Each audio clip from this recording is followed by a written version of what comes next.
Hello, this is Jim Skelly, and this is week number 8 in the Global Conversation. We have a very, very interesting week. I realize I say this to you every week, but I must say that this week is particularly interesting when you start to look at the issues that we're looking at this week. I think you'll understand why.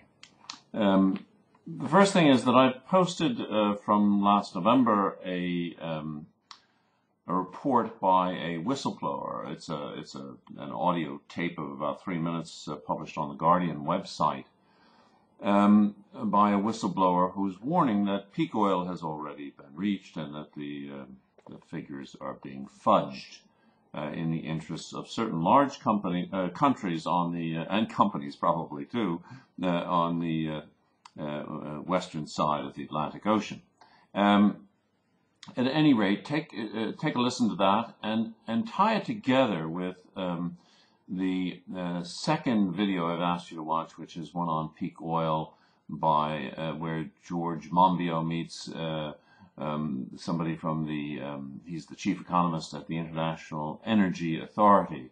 His name is Fatih Birol, and he's talking about the worrying prediction for the date of peak oil. There's another video about this, number 3. Take a look at that. Also, a very interesting sort of discussion with James Howard Kunstler in a short video titled "Running on Empty: Life Without Cheap Oil." I think people do not realize how much their life and their lifestyles are informed by the use of oil. The most obvious one to me is the American suburbs. You would not have suburbs, you would not have people who think nothing of driving 100 kilometers each way to work from their homes if it was not for cheap energy resources. Okay? So take a look at that.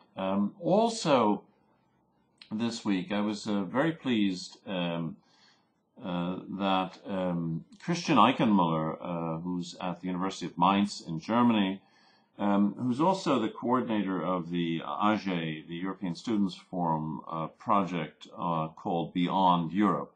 Christian is very active, and he sent me a link that I had not seen to the BBC's program Horizon 2009-2010.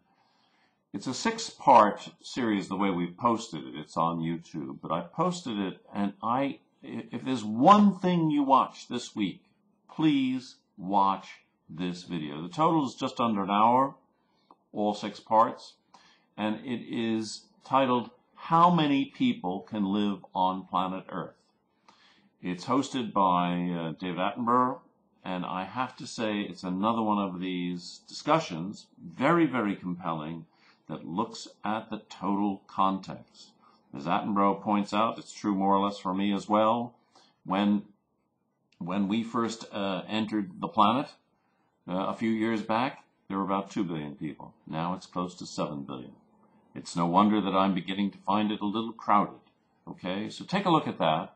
There's also a reading and a short video with Michael Clare. Michael is the author of Resource Wars, and he's a professor at Hampshire College, old friend of mine, and I have to say Michael's very, very smart about energy issues and the conflicts that may arise from those, the competition over resources, especially energy. So listen to him and also read the required reading that we've put down for this week, which is called Global Warming. It's all about energy. And then finally this week, I would really, we've created a forum where you can post your scores. It's in the course discussion forums. But at the bottom of week 8, you will see the Earth Hour game. It's something produced by the World Wildlife Fund. But it's meant to challenge you to see what score you can get turning off the lights, right? I mean, it's just a game, but it's meant to prepare you mentally, I suppose, for the actual Earth Hour effort to turn off the lights, which is the last Saturday in March at 8:30 p.m. local time. The idea is to actually turn off as many lights as you can around the world for 1 hour. I've posted some information about the website for the Earth Hour game, and I'll be sending you an email about it as well. But really, do get into these. I think it's really worth doing.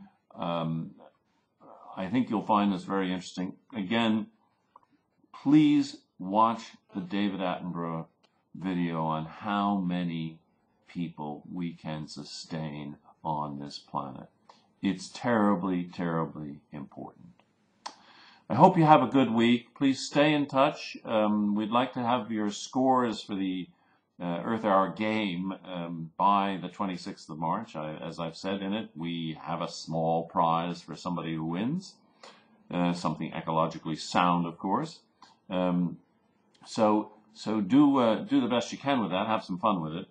We'll make it on the honor system that you will not inflate your scores, but enjoy yourselves, and I'll talk to you again next week. Bye for now.